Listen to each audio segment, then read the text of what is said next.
नमस्कार दोस्तों, स्वागत है आपका हमारे YouTube चैनल जलधारी क्लासेस में। दोस्तों, ये है टीचिंग एप्टीट्यूड की रिवीजन क्लास उत्तराखंड डीएलएड 2024 के लिए।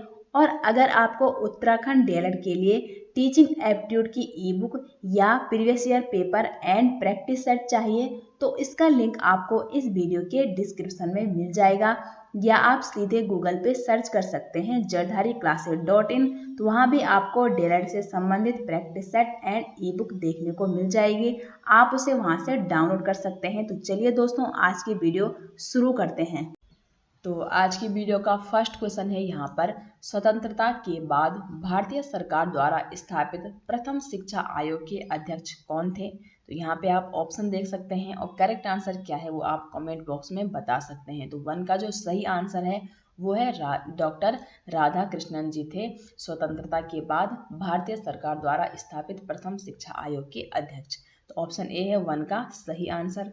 क्वेश्चन नंबर 2 है, प्रयोगशालाओं में शिक्षक की भूमिका छात्रों के समकक्ष कैसी होनी चाहिए? तो प्रयोगशालाओं में शिक्षक की जो भूमिका होती है वो छात्रों के साथ कैसी होनी चाहिए? तो 2 का सही आंसर है ऑप्शन सी, निर्देशक के रूप में। ठीक है, क्योंकि प्रयोगशालाओं में प्रयोग तो बालक खुद करेंगे और एक जो शिक्षक है वो उनको गाइड कर सकता है, उनको निर्देश दे सकता है वहाँ पे। तो इसलिए ऑप्शन सी करेक्ट होगा। क्वेश्चन नंबर 3 है, बच्चों का प्रथम अध्यापक फर्स्ट टीचर कौन होता है? तो बच्चों का जो फर्स्ट टीचर होता है वो उसके माता और पिताजी होते हैं, क्योंकि वो जो कुछ भी सीखता है वो पहले अपने घर से ही सीखता है। बोलना, चलना, खेलना, कूदना, वो अपने कहाँ से सीखता है? अपने घर से, अपने माता पिता से।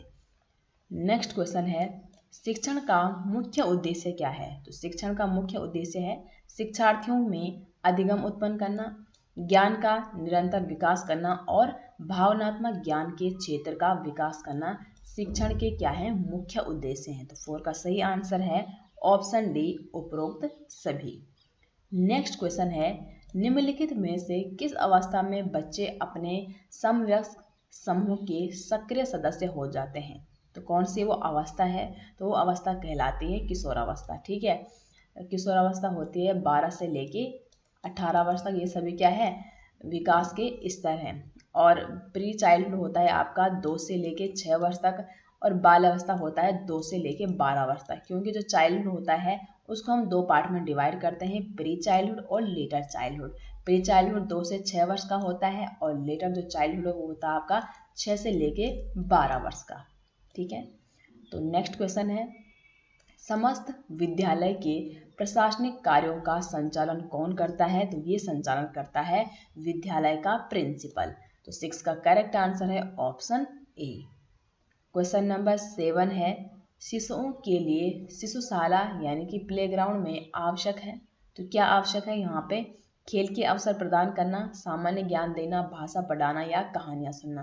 देखो, सामान्य शिक्षा देना या सामान्य ज्ञान देना और भाषा पढ़ाना और कहानियाँ सुनना तो वो आगे चलकर भी कक्षा 1 में जाएगा या क्लास में जाएगा तो पढ़ेगा, लेकिन यहाँ पे प्लेग्राउंड की बात हो रही है तो खेल के अवसर प्रदान करने चाहिए बच्चे को। तो 7 का करेक्ट आंसर है ऑप्शन ए। क्वेश्चन नंबर 8 है, विद्यालय भवन में निम्नलिखित में से कौन सा भाग सम्मिलित नहीं किया जाता है? तो विद्यालय भवन की बात हो रही है तो छात्रावास भवन होगा वहाँ पे। ठीक है, हॉस्टल वगैरह, यहाँ पे प्रयोगशालाएं भी होंगी, लेकिन नहीं पूछा है तो नेशनल हाईवे वहाँ पे नहीं होंगे।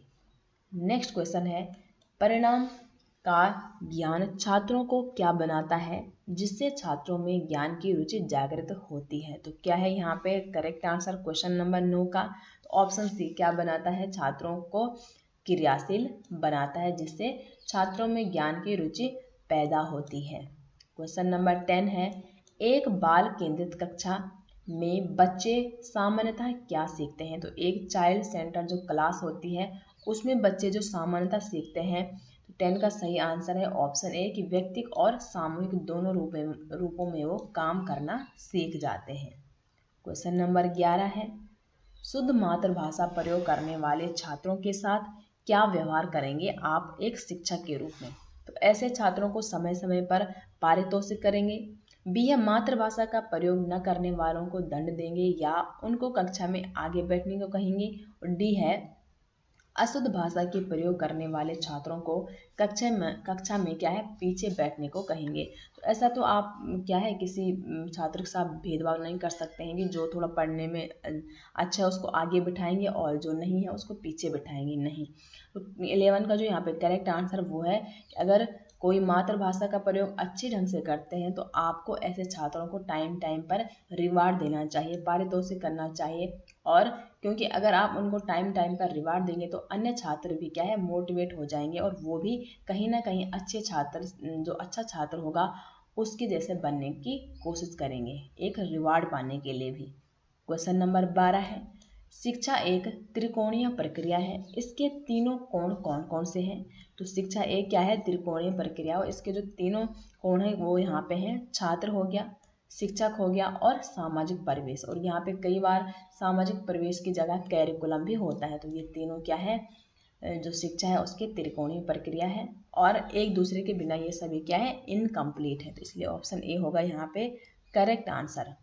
क्वेश्चन नंबर 13 है, कुछ छात्र आपके विद्यालय में छात्र संघ बनाना चाहते हैं, तो बताइए आप क्या करेंगे। अगर ऐसा, ये मैंने पिछली वीडियो में बताया कि या वो छात्र संघ चुनाव करते हैं या कुछ भी ऐसा काम करते हैं तो आपको उनको क्या है पूर्ण रूप से सहयोग देना चाहिए। तो 13 का जो सही आंसर है वो है ऑप्शन सी कि शांतिपूर्वक चुनाव कराकर छात्र संघ बनाने में अपना आपने 100% देना है। क्वेश्चन नंबर 14 है, संपूर्ण शिक्षण व्यवस्था में सुधार लाने के लिए निम्न में से क्या आवश्यक है। कैसे ला सकते हैं आप संपूर्ण शिक्षण व्यवस्था में सुधार। तो 14 का राइट आंसर है ऑप्शन ए कि अध्यापक की अभिरुचि में परिवर्तन करके। ठीक है, अध्यापक अपने खुद की अभिरुचि में परिवर्तन करेगा तो संपूर्ण शिक्षा व्यवस्था में सुधार जरूर होगा। तो ऑप्शन ए है 14 का करेक्ट आंसर। क्वेश्चन नंबर 15 है, आपके अध्यापन करते समय यदि कोई छात्र आपकी त्रुटियों की ओर संकेत करता है तो आप ऐसे में क्या करेंगे। तो छात्र को कक्षा के बाद मिलने के लिए कहेंगी, बी है छात्र को चुप रहने के लिए कहेंगी और सी है यहाँ पे स्वीकार कर लेंगी या दूसरे दिन अच्छी तैयारी करके जाएंगी। तो 15 का करेक्ट आंसर है यहाँ पे आप अगर क्लास में आप पढ़ाते हैं, अब छोटे बच्चे को कुछ भी कर सकते हैं, ठीक है। तो आपकी त्रुटियों को अगर संकेत भी करता है तो आपको वो स्वीकार कर लेना चाहिए, ना कि बच्चों को चुप रहने के लिए या छात्रों को कहेंगे कि बाद में आपसे मिलेंगे। तो ऑप्शन सी यहाँ पे करेक्ट होगा। क्वेश्चन नंबर 16 है, समाजीकरण वह प्रक्रिया है जिससे बच्चे वे वयस्क से सीखते हैं। तो क्या सीखते हैं, यहाँ पे है समाजीकरण वह प्रक्रिया है जिससे बच्चे व होगा यहाँ पे, ठीक है, बच्चे व वयस्क सीखते हैं। तो परिवार से सीखते हैं, विद्यालय से सीखते हैं और श्रेष्ठ जनों से सीखते हैं। तो बिल्कुल यहाँ पे जो 16 है इसका करेक्ट आंसर है इन सभी से सीखते हैं। क्वेश्चन नंबर 17 है, विद्यालय पर्यवेक्षण का प्रमुख कार्य क्या होता है। तो विद्यालय पर्यवेक्षण का प्रमुख कार्य होता है छात्रों के कल्याण की प्रोन्नति करना। नेक्स्ट क्वेश्चन है, एक कॉलेज की अध्यापिका वास्तव में विद्यार्थियों की सहायता करती है, तो वह क्या करती है जिससे बच्चों की क्या है हेल्प होती है। तो 18 का यहाँ पे जो सही आंसर है वो क्या होगा कि विद्यार्थियों को प्रश्न पूछने के लिए वो प्रोत्साहित करती है। तो नेक्स्ट क्वेश्चन है, निम्नलिखित में कौन सा प्रश्न बच्चों को गंभीर रूप से सोचने के लिए आमंत्रित करता है। तो अगर आप बच्चों को ऐसा क्वेश्चन पूछें जिसमें वो अपने डाइवर्जेंट थिंकिंग का यूज़ करता है, अपने क्रिएटिव माइंड का यूज़ करता है और किसी भी प्रश्न को अलग अलग तरीकों से सोचकर उसका सॉल्यूशन निकालता है। तो इसलिए 20 का जो राइट आंसर है वो है ऑप्शन ए कि विभिन्न तरीकों से हम इसे कैसे हल कर सकते हैं। ठीक है, क्वेश्चन नंबर 21 है, शिक्षक द्वारा निर्देशित ऐसी क्रियाएं जिनकी परिणाम स्वरूप छात्र कुछ सीखते हैं वो क्या कहलाती है। तो वो कहलाते हैं यहाँ पे 21 का जो राइट आंसर है वो है ऑप्शन सी शिक्षण विधियाँ। ठीक है, टीचिंग मेथड।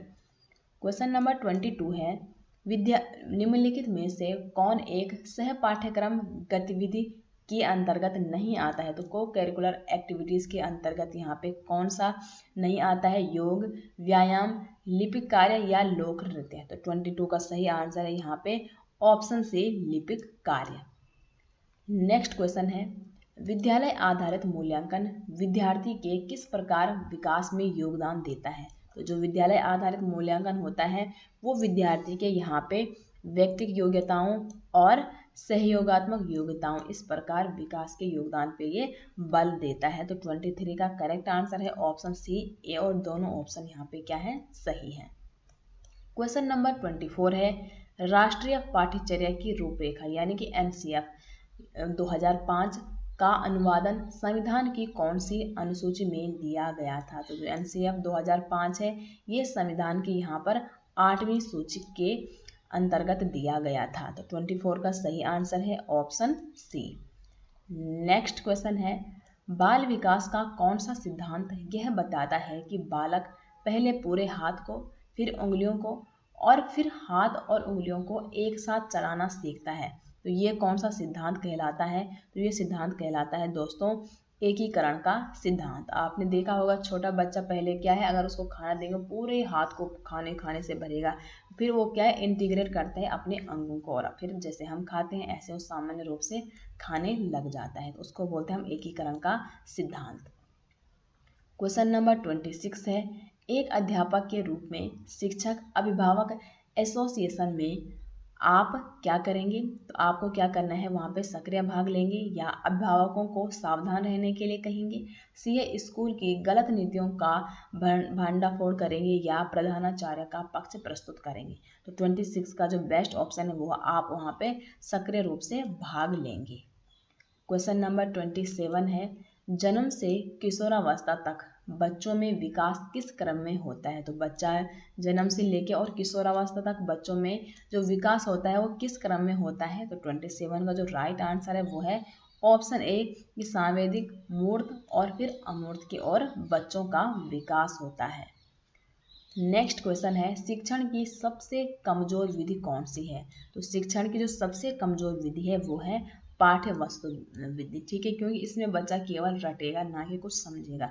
इसलिए हमको शिक्षण क्या है व्यवहारिक देना चाहिए, जैसे संवाद विधि द्वारा, दृश्य श्रव्य विधि द्वारा, प्रोजेक्ट विधि जिसमें बच्चे का क्या है डेवलपमेंट हो, ना कि उसको केवल रटने की आदत हो।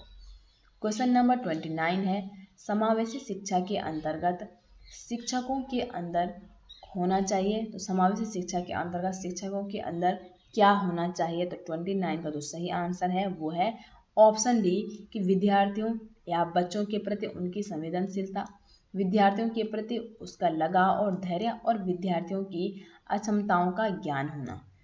इसमें समावेशी शिक्षा में सभी बच्चे कोई डिसेबिलिटी से गुजर रहे हैं तो उनकी भी क्या डिसेबिलिटी है उनमें वो भी हमको ज्ञान होना चाहिए। तो उपरोक्त सभी ऑप्शन यहाँ पे करेक्ट हैं।